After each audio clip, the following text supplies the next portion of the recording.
today, we're looking at a tragedy that uncovers a really dark history of population control in India. In 2014, 15 women in the Indian state of Chhattisgarh died. They'd all gone to a government health camp for what should have been a routine procedure. It's called a tubectomy. It's supposed to be a pretty straightforward and effective surgery. And it wasn't just the deaths. More than 90 other women were left fighting for their lives. So where did this happen?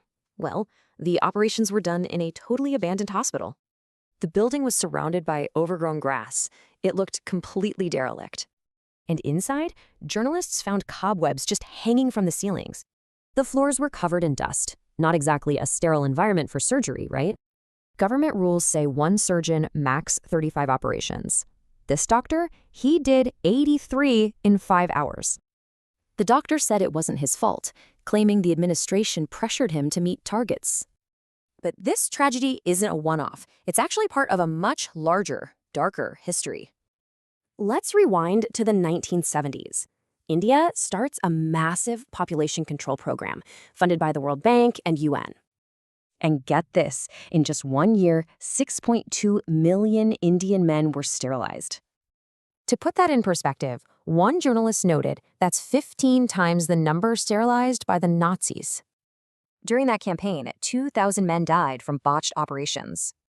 But today, the focus of these programs has shifted almost completely from men to women. So why the change? Well, experts suggest poor women are just seen as less likely to protest. And you can really see the huge gap here, around 4 million women versus less than 100,000 men. And that old system, it's still around. States have high quotas, and health workers get paid per person. So what's the real human cost of a system like this today? That number?